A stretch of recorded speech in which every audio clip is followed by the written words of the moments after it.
All right. I feel like we've kind of almost beat pitch Bibles to death. It really is just finishing them up for you guys. So work on those, review the additional materials in Canvas. I give you guys a couple other samples to look at and a checklist to make sure you have everything you need in your pitch Bible for this class.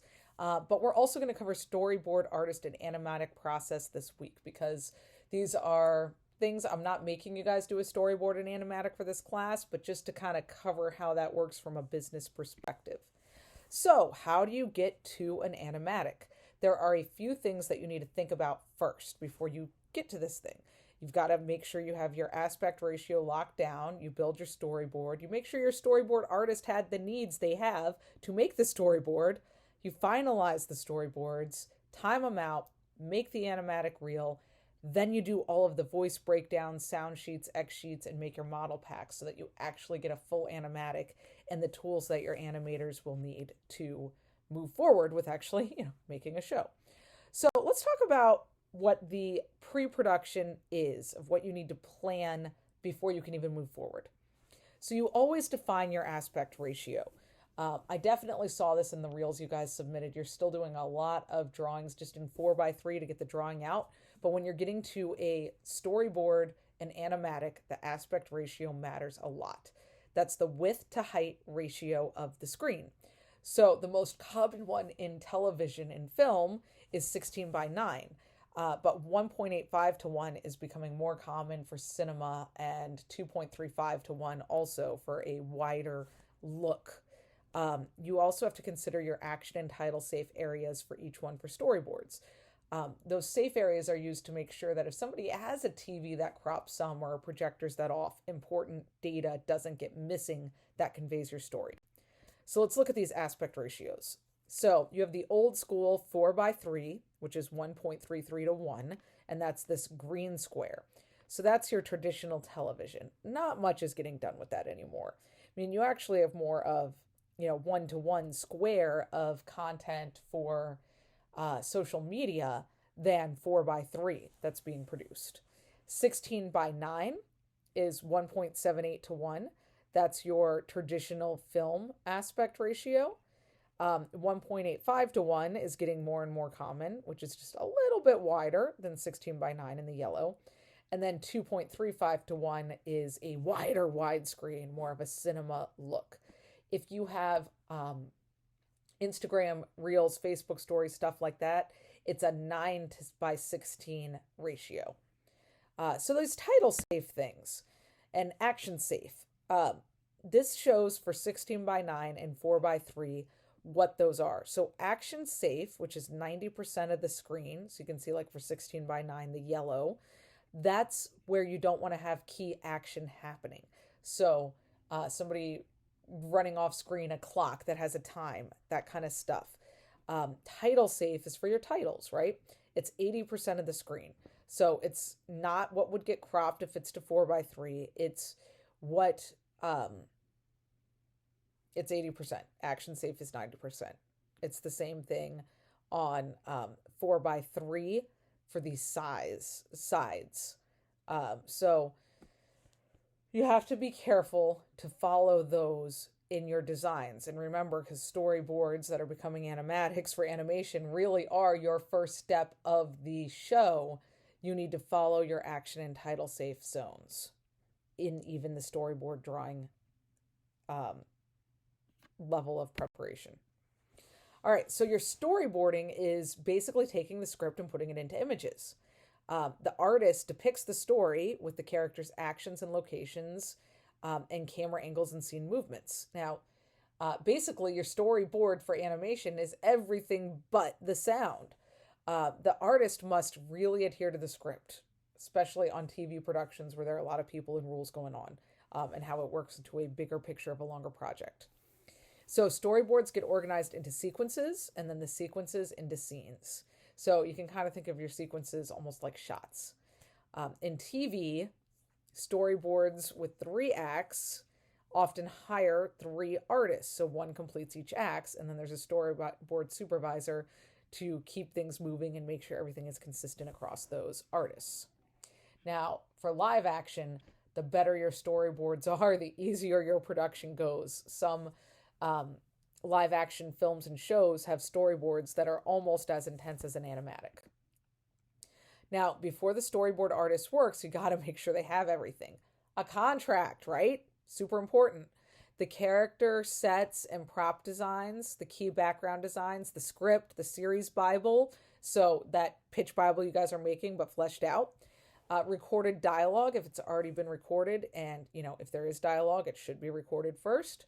Any panels, the aspect ratio, the action and title safe guidelines, what do they need to follow, and any other reference imagery that will help them in their work. So on the business side, the animation director will brief the storyboard artist, go over the final look of the panels and expectations, and the storyboard artist must understand the imposed limitations of the budget and schedule. So they cannot go and, themselves go over time and budget for their work, but also understand that what they're drawing has to be executable within the budget for the actual animation. Their work really impacts directly all the other work that comes and the personnel involved in the series. The number of scenes, effects, characters in the frame, the camera angles, like if you have a whole bunch of different angles, the use of panning and multiplanes, all of this directly impacts the cost of production. So it's really important that animation director and the storyboard artist are on the same page about what freedom the storyboard artist has and what is practical in the scope. That's also why you don't really go too far down this rabbit hole of making this until you know your parameters. So for a hand-drawn or computer-generated, but basically for storyboards, a 22-minute show for children tends to have 300 to 350 panels drawn. A 22-minute show for adults tends to have a few more with 400 to 450. So stuff to keep in mind.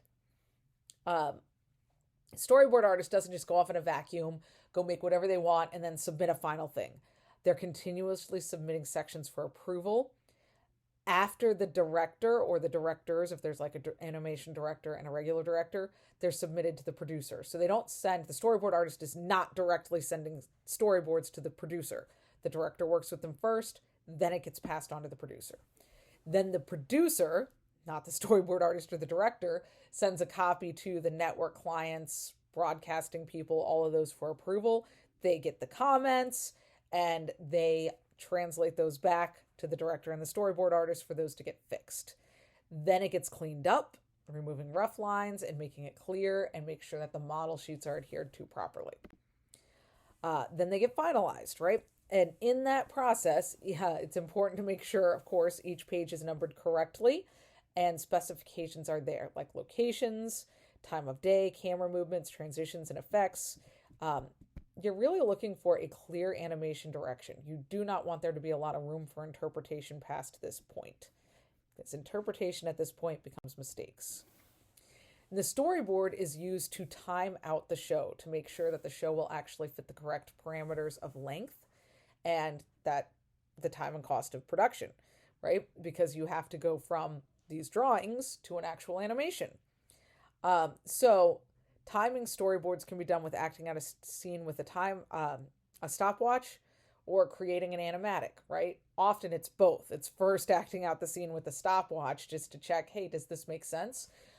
When I did The Best Gift, we did a live action storyboard where we took our shot list and all the plans and had actors do the roles, and we just filmed it and edited it as a film with, minimal costumes and, no makeup, and like birds that flew were just birds on a stick to move around, so that we could get a feel for the timing and the realism of making it happen. And we realized at that point, there is no way we will ever finish this thing. And we went back and changed out a lot of the scope of the project to be realistic and attainable. And it was still a huge stretch to finish it. And then we made a real animatic. So the animatic is a moving version of the storyboard, right? It's compiled to correctly get the timing of the scenes and checking continuity and shot composition. You got to make sure it flows right. And it's not jump cuts and confusing with the way the shots work. Dialogue gets added. So dialogue and some of the key effects and maybe music. Just some rough timing things to get a feel for scope that done by professionals. So for students, probably a whole lot longer. An animatic for a 22-minute long television show can take 3 to 4 hours of scanning, 2 days of assembling the shots with the dialogue, and 10 days to edit, review, and approve. That's with professionals working on it. Students, it can be significantly longer. So part of this process is your voice breakdown and sound sheets. That's where sound gets recorded and converted into a phonetically written transcript. So you use sound sheets for the purpose of breaking down the soundtrack. It gives the animators the information they need for pronunciation. This is phonetic, not written in standard English, and timing of dialogue so they can create the right lip and shape movements for each talking character. So letters get used to represent the mouth shapes like A, B, C, D, E, F, right? And they match up with your character sheets. All of this information makes it possible for the animators to do their job. And then once the voice breakdowns are finished, exposure sheets can be made. Exposure sheet or X sheet, it's basically your compass. It's your guide for the animators with all the information they need to create the movements within the scene. They need to know, of course, the basic stuff like the project name, the show and number, footage total for every page, act and scene number, and the sheet number. This gives them information they need to work because they may be working on one shot for a week or two for some complicated stuff, and they need to keep track of where this is and make sure it doesn't get lost in the ether down the road. So another part of your kind of animatic delivery is the character set, props, and effects list get updated because now you see what actually made it in the list. There's no point in creating a prop that never made it into the animatic. The identification of these items with their first appearance. So you may see a coffee pot in 10 different scenes, but you would list the first page for its first appearance and the scene number from the storyboard. Then those lists get expanded for any extra elements. Like if there's new stuff that needs to be created to finalize the episode that wasn't there before this process. Because remember, you had the animation director and director giving notes to the storyboard artist who created the storyboards that got passed to the director and animation director for feedback, that got passed to the producer for feedback, who passed it on to execs for feedback. Things may have changed at this point that weren't in the original script. Now it gets updated so you're not wasting animation time. So there are 2 different stages of your model packs. The rough model pack, rough versions of all models for the episode, and then the final model pack, which is the cleaner version of models that are ready by the time of key animation. So producing a rough model pack, especially in TV, is helpful to make production move along and the layout process can begin. And you got a lot of people who are working with all of these different pieces. This is where the real design happens.